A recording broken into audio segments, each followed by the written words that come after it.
Well, it's Wednesday, and you all know what that means. As you know, we have AEW Dynamite featuring many matches, such as, of course, if Jeff Jarrett defeats Claudio Castagnoli, he'll probably get a shot of the AEW World title. So we will see how things will progress from there.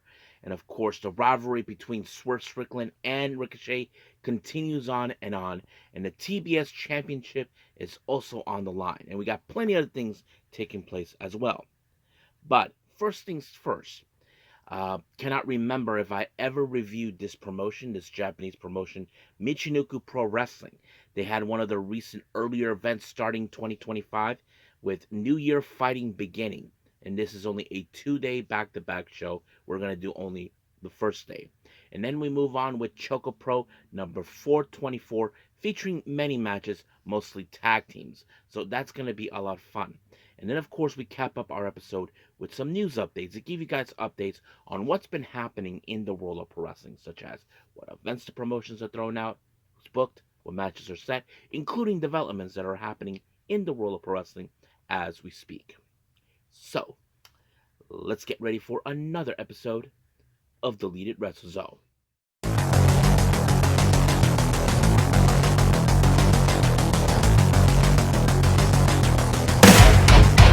Are you ready? Get up, get up! Get up, get up! Get up, get up! Get up, get up! Get up, get up! Get up, get up! Hey everyone, welcome to Deleted Wrestle Zone. All things that it's pro wrestling with AEW, NXT, New Japan Pro Wrestling, TNA, the National Wrestling Alliance, various promotions, wrestlers, matches, and championships. I am your host, J Rod here. So, if you are new to the channel, welcome. This is a channel where we do a lot of pro wrestling views from various promotions, not only here in the United States, but also in Japan, Mexico, Canada, Europe, the UK. Anywhere in the world, pro wrestling is not as big, but it continues to grow. We also, of course, do discussion videos, talk about various topics such as the wrestlers themselves, the promotions, factions, storylines, whatever we want to talk about. We also, of course, do more news updates. If certain information was unable to be on this episode, we can either put it on the next one or on a separate video by itself. We also, of course, do real-timing news updates to keep you guys on alert if something has happened in the world of wrestling that needs to be addressed ASAP. We also, of course, got the Unagi Sayaka Watch and various other cool wrestling content as well. So if you like what you see, please subscribe to us or click on that subscribe button. You'll be gaining a lot of daily reviews and other cool wrestling content as well. But if you like this episode, please give us a like on the like button or a nice comment in the description down below. Now, all introductions have been said. I believe it's time to put the metal to the pedal. So, let's begin with our very first review, and this is from Japanese promotion. As I said before, I cannot remember if I actually reviewed this before. Let's begin with Michinoku Pro Wrestling.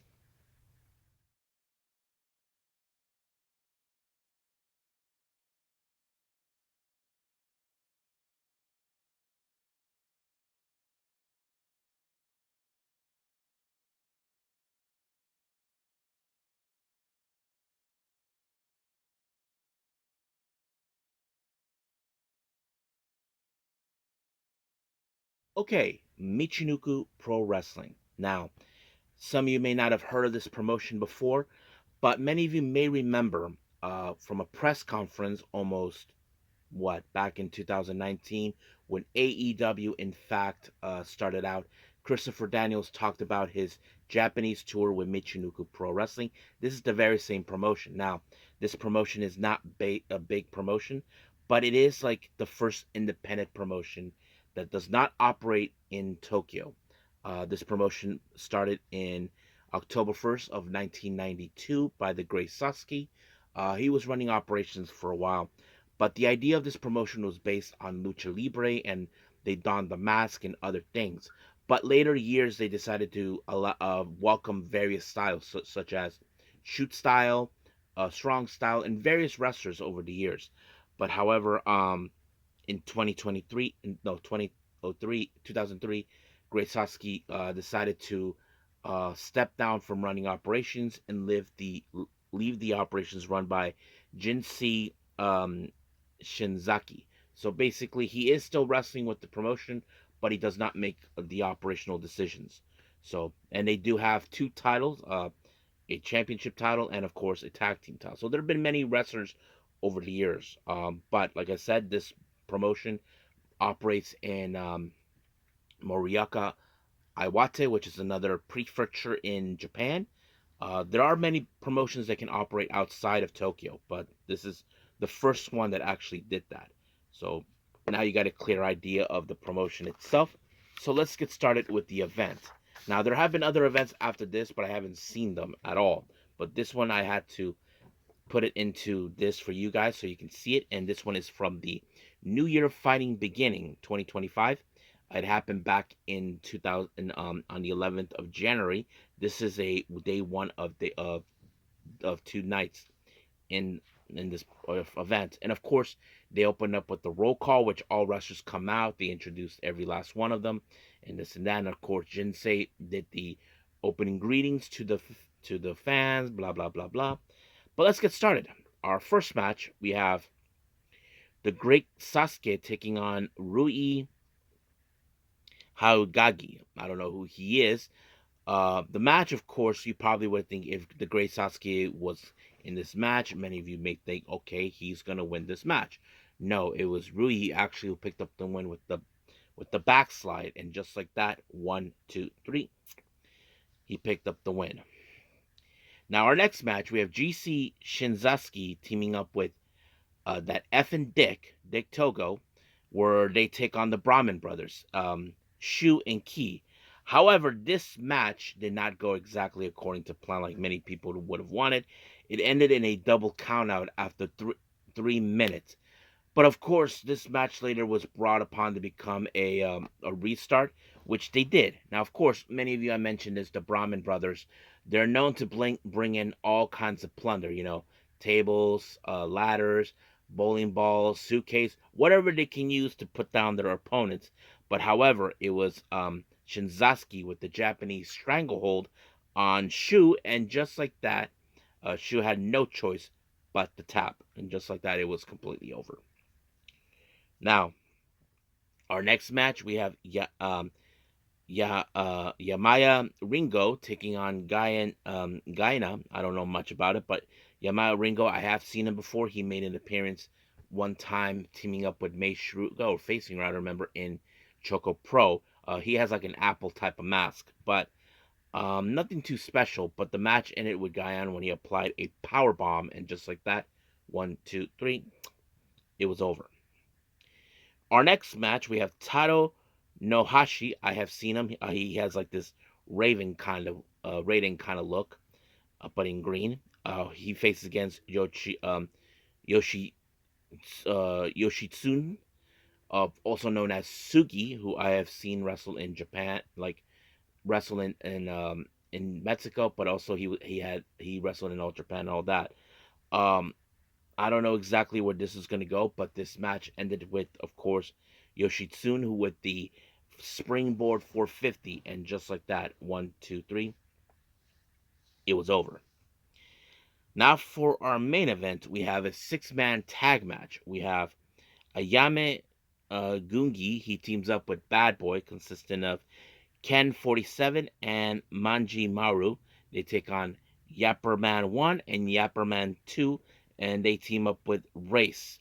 Nothing too special on this one, but this match ended with Race defeating Junji with a German suplex, and just like that, 1, 2, 3, it was over. And of course, the entire event ended with a post-match promo by Rase. I don't know what he said, but it ended just like that for them. So I think that's pretty much it what we have for Michinoku Pro. Hopefully down the road we get to do another review with this promotion. If you guys like this promotion, or you guys never heard of it, you want me to continue making this, please leave a comment about that for me. So right now, let's move on with our next review, and that is ChocoPro.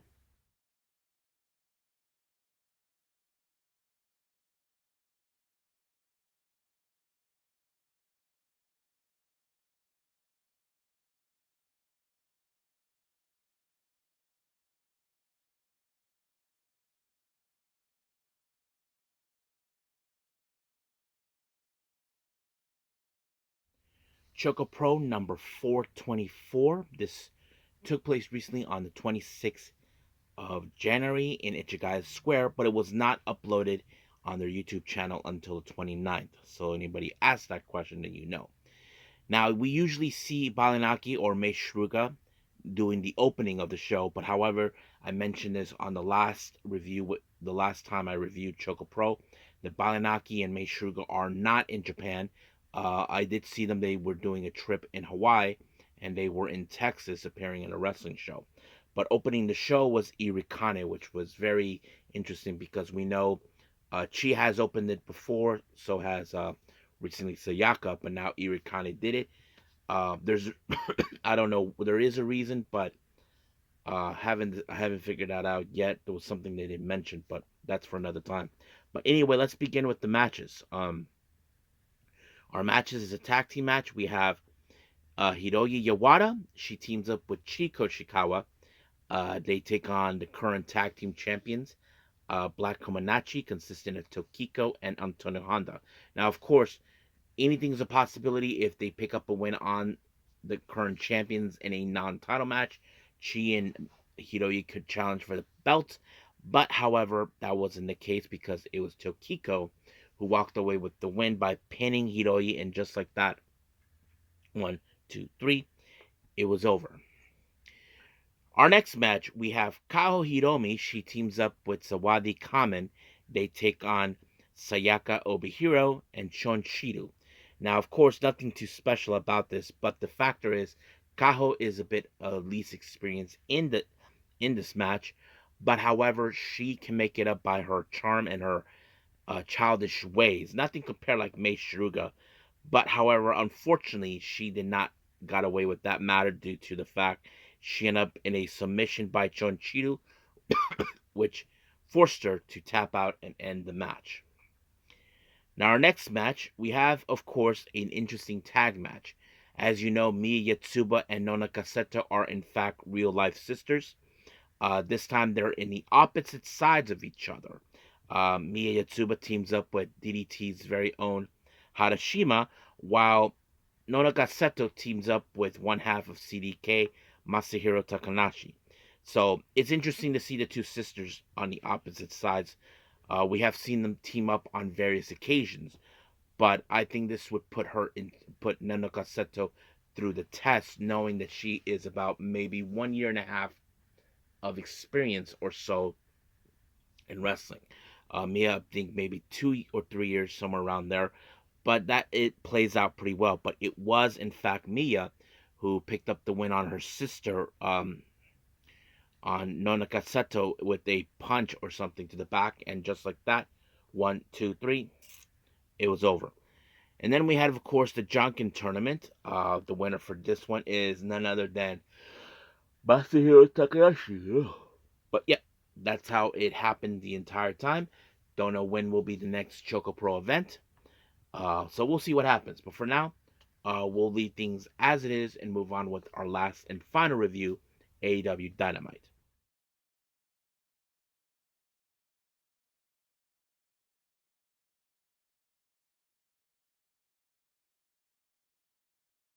AEW Dynamite. We opened up with Will Ospreay taking on Brian Cage, but things got a little interesting. While Will Ospreay was in the ring, his tag team partner for the Grand Slam event in Australia, Kenny Omega, was attacked in the back. Now, of course, it's no secret. It had to be the Don Callis family. That sniveling little weasel, the narcissist himself, Don Callis, had to play in it. He can play innocent all he wants. We all know he's a devil. That's we all know. But however, of course, Will Ospreay, he is not dealing with any ordinary wrestling. Where he's dealing with the machine, Brian Cage, a big individual he is very hard to defeat. But you would think in many ways possible Will Ospreay would overcome it, which he did when he applied the infamous Styles Clash on him, and just like that, 1, 2, 3, it was over. But however, of course, if Ospreay won, there was going to be retaliation by the Don Callis family. Kenny Omega intended to help, but however, their opponent, Kenny's and Ospreay's opponent for the Australia event, Konosuke Takeshita and Fletcher, arrived, it became a 4-on-2 scenario. So basically, this is way too much for both Kenny and Will, but apparently they were taken out. But sooner or later, they'll get their revenge on them. Now, Renee Paquette was attempting to have an interview with Swerve Strickland over what's been going on with Ricochet, but however, Hangman decided to interrupt her. Well, not talk to her, but more like trying to find someone. I don't know exactly. She tried to talk to him about Christopher Daniels, but he didn't want to hear about it. Then he bumped into MJF, and then MJF decided, he was going to talk about Jeff Jarrett. As you know, he's been trying to get Jeff Jarrett to side with them, but Jeff Jarrett's like, no, pal, I used to be you. That's why I'm not doing it. So we'll see what happens down the road. Now, Powerhouse Hobbs, as you know, since his return, once again, he was targeted by the learning tree, Chris Jericho. So he wants Big Bill. But he did tell him he's currently not medically clear, but he is attempting to take him straight to hell. So we'll see what happens to that. Excuse me. Now, our next match, we have Claudio Castagnoli versus Jeff Jarrett. Now, of course, as you know, Jeff Jarrett wants to become AEW World Champion, but Jon Moxley, who thinks that he has a right to say, no, you don't earn it, you don't deserve it, that's why you will not challenge it, will stop at nothing to make sure people stop challenging for a belt that he felt, in his honest opinion, that don't deserve it. So Claudio was sent to do the job. And of course, when it comes to Claudio and Jon Moxley, you know that the other members of Death Riders, more specifically that Weasel Wheeler Yuta, was going to get himself involved. So is Pac and everything else. But of course, Claudio applied like the Gotch power driver, and just like that, it was over. But of course, before anything else, MJF showed up to get in the face of Jeff Jarrett. I'm sure Jeff Jarrett will deal with him soon enough, but we'll see what happens. Now, Ricochet had no interest to talk about Swerve Strickland, so he decided to deal with someone from Strickland's past, and that is AR Fox. So that match was going on. So of course, you can tell that their styles are a bit similar, but unfortunately, Ricochet was the one who played dirty tricks again. This time, he used the referee as leverage to ensure he wins. Then he applied the spirit gun, and then the vertical, and just like that, it was over. But unaware to him, Swerve Strickland was attempting to take a piece out of him. But once again, the scissors were in place when he threatened to hurt AR Fox onto Swerve, and that's what he did. So sooner or later, Swerve will get his hands on Ricochet one way or the other. So we'll see where that goes. Now, Renee did a little bit of an interview with Jon Moxley questioning where is the AEW World title. And here's the results. Jon Moxley says the title doesn't mean squat in his opinion. He feels that it's something that you parade around. He says that the real champion is in the heart. He thinks the title is just a prop. And he wants AEW just to agree with him, and everybody just to agree with him as well. But we know certain people will not be happy with it. We know one guy will be Christian Cage, who is determined to become AEW World Champion. So that's pretty much it. Now, we have once again the New York Minute by Jericho and the rest of the Learning Tree. Of course, Big Bill has his sights set on Hobbs, so they will deal with him sooner or later. But we will see the clash of the giants one way or the other. Our next match, as you know, Jay White, he is determined to get his revenge on the one person that cost him the opportunity, the chance to become AEW World Champion, and that is, of course, the Weasel and traitor Wheeler Yuta. Now, of course, Wheeler Yuta was attempting to do whatever it takes to dismantle Jay White. But fortunately, as always, the Blade Runner has been played out once again. And, of course, Jay White picked up the win. But, of course, when it comes to a member of the Death Riders losing or winning, doesn't matter how, they attempt to destroy Jay White. But there was a beatdown on him. Luckily, the rated FTR showed up, and they had it with them, and they were pissed for taking out the Rock and Roll Express. So they decided that the collision, there'll be a Mid-South street fight. So that is something we definitely will see. Now, at the top of the ring, at the stage, Renee Paquette talked to Mariah May about the metamorphosis of Toni Storm. But of course, Toni Storm has had it, hearing Toni Storm about it, and going back and forth, back and forth, back and forth. So we'll see what happens when we get to Australia. And then finally, we do have the Vendetta, consisting of Deonna Purrazzo and Taya Valkyrie, putting out a video promo talking about a person who's recently has become a nuisance, and that is, of course, Harley Cameron. So it seems they got their sights set on her, but we'll see what happens. Now, our main event is the TBS Championship. Mercedes Moné defends her championship against the magical girl, Yuka Sakazaki. So, many people are happy to see her, it's always great to see her.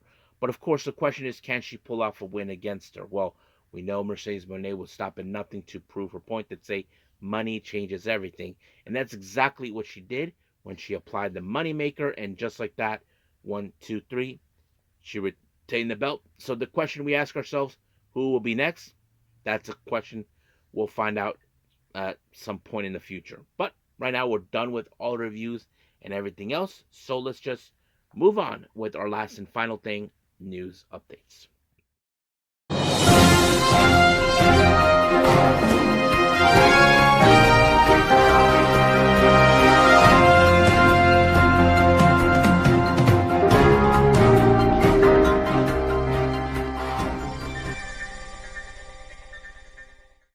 Okay, so welcome to our news update. So let's begin with upcoming events with the promotions. Now, as you know, on February 2nd, Stardom will be returning back to Korakuen Hall for Supreme Fight that will take place. Now, one of these matches that was announced is going to be Koguma versus Rani Agami. Now, apparently there was one half of the stipulation that I did not know about.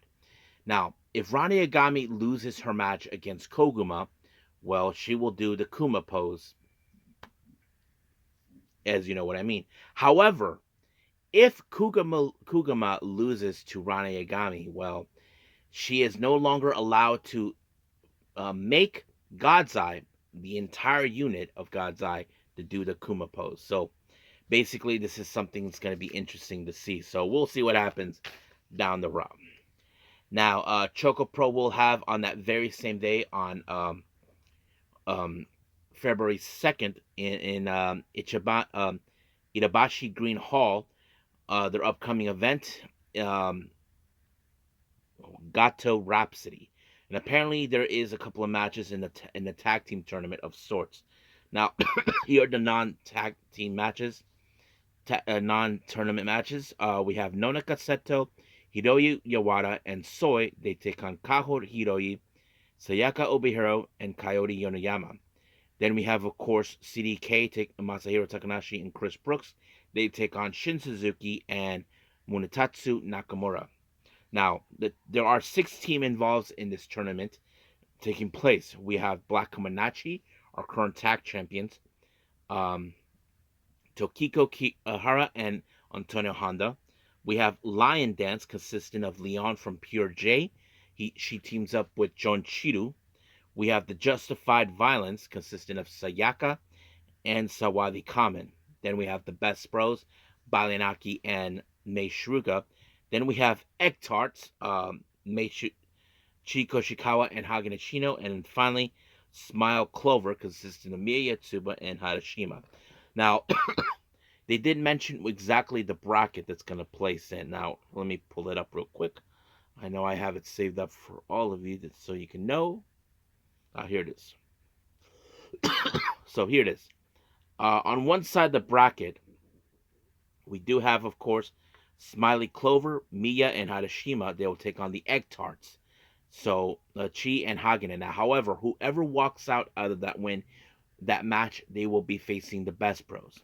Now, the other side of the bracket, we have Justified Violence, Sayaka and Sawadi Kamen. They will take on the current tag team champions, Black Manachi, Tokiko, and Honda. But whoever walks out as the winners of that match, they will face Lion Dance. And of course, whoever wins in that will go to the finals. So go to the finals. So that practically what is going to happen there. Let's move on. Many of you know this promotion too well. Pro Wrestling, Women's World Wrestling Diana. Nanami will be producing a show called the Gunma Tournament that will take place on the 16th of February. And she booked a tag match. It's interesting. She will be teaming up with Color's very own Rina Amakura, and they will take on, of course, Nanami's teammates, um, Godzai, consistent of Shuri and Rana Yagami. So that's going to be a lot of fun. Now, many of you know this. I mentioned this. Hikari Shimizu has announced that she'll be retiring from pro wrestling in March. Many of her matches have been announced, and this is one of them right here that was announced during the Kaori Yoneyama birthday party that will take place on the 26th in February at the Poste de Amistad, which is the home of Diana's events. Shimizu will take on Kakeru Sekiguchi, who she's known for many years during their time with At-Risk Girls. Now, once again, Sareee-ISM has announced her next chapter, Chapter 7, and it will take place on the 10th. Now, 4 matches have been announced. We have Kaoru Ito and Jaguar Yakoda. They will be taking on Kohaku and Yurika Oka. Then we have Dash Izako. She teams up with Chi-Chi. They take on Celine's Honori Hanan and Veni. Then we have, of course, Miko Kane will be in action to take on a mystery opponent. And then finally, for the first time in 15 years, Sareee will take on Stardom's very own Shuri. So that's going to be interesting. Now, of course, mention this German promotion, West Side Extreme Wrestling, has their upcoming tournament, the 16 karat gold that will go on between the 7th and 9th of March. And they just announced their next participant, Dosuke Sekimoto. So that's going to be interesting. GCW will have their upcoming Ashes to Ashes event on the 15th of March in Atlantic City. Slade makes his return. We haven't heard from him. We know he's been arrested for something that he was involved in. Don't know exactly what's going to work around. Now, many of you know this already. Kenta Kobashi's show, Fortune Dream, will take place on the 16th, and it was announced that Meiko Satomura will be in action. However, Kenta Kobashi put it out on a press conference that Meiko Satomura will team up with Sareee. So, as you know, recently during the recent Sareee-ISM show, Chapter 6, Meiko and Sareee were opponents, and now they're teaming up. Their opponents is still to be announced, so we'll get to that at some point. Now, many of you know this, that we will have the Las Vegas show taking place on the 17th of April, throughout the entire week. Now, many of you have remembered that Stardom will be participating, and they will have the upcoming event, American Dream. However, they are teaming up with Spark Yoshi Pure Russo of America, and their event is called Lady Luck, and it will happen also on the 17th. Now, their timing on those two, Stardom will begin at 12 at noon on the 17th of April, and Spark will begin at 5 p.m. So, if anybody is planning to make their ways to Las Vegas to check it out, this is make sure you look into the information to book your tickets. And then finally, on that very same week during WrestleMania week, we have Tokyo Pro Wrestling Live in Las Vegas. It was announced that we have participants for the entirety of that event. Now, here's who's participating at the Las Vegas show. We have our current champion, Mizuki, our tag champions, Miyu Yamashita and Maki Ito, our current international princess champion, Zuzumi. We have Yuki Kanfuku, Pam Harajuku, Shoko Nakajima, Rika Tatsumi, Hyper Misao, Yuki Aino, Miyu Watanabe, Raku, Arisu Endo, Yurika Arai, Wakana Uhara, and Shino Suzuki. Now, there are certain girls that are not in this. I can see they don't have Kira Summer, Toga, Aru Shizuru, Chika Nanaze, Yoshiko Hasegawa. So basically, there are still some girls who are not involved in this. I don't know if they are going to have matches outside of Tokyo Pro Wrestling. That's something unclear. So practically, that's pretty much it that's taking place. Now for some interesting, we only have one development. Now, as you know, we just recently had the recent event by Pro Wrestling Evolution. Originally, they were known as Evolution, but they renamed themselves to Pro Wrestling Evolution. And apparently, they had a successful event that took place. Recently, Chi-Chi has talked about this. Let me pull up what she said for all of you. Here it is. This is what she said. Last year, there was really a crisis for the survival of the organization. There were times when I wondered, when will be able to have the next my next match? and will be able to hold a show next year. That's when I learned how difficult it is to create something from scratch.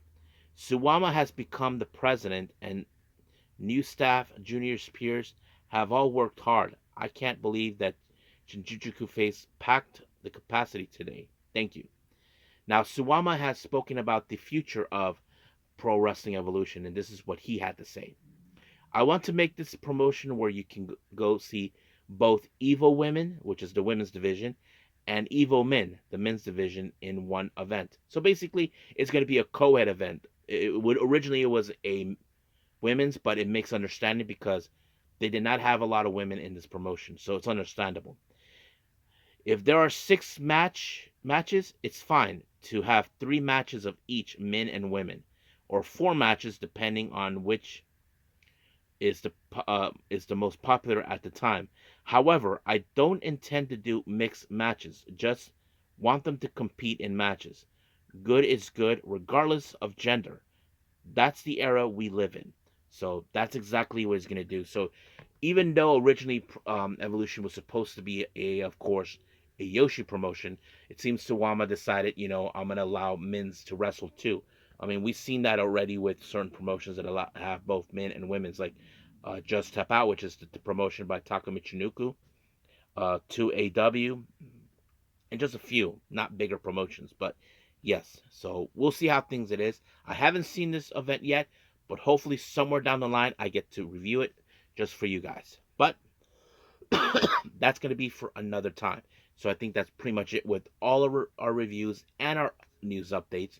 So let's just call it a day. Okay, so I hope everybody enjoys this episode. Coming up, we do have New Japan Pro Wrestling. I want to apologize. I did not do the last the road to new beginnings. It took place on the 23rd, so I'm deciding I'm going to skip it and just focus on the newest one that's going to come out. And of course, Ring of Honor and TNA. So we got that covered already. So those 3 events, New Japan, TNA, and Ring of Honor, are our top priority. If there's any other promotions I intend to watch, well, we'll just have to wait and see what happens. But for now, we'll leave things as it is and leave things at out. And if there's any more news updates that I will put out on the next episode, well, we'll see what happens from there. But for now, I'll say this, that I will see you guys in the next DWZ time. Same DWZ channel. I must bid all of you adieu. So, goodbye. And have a nice day.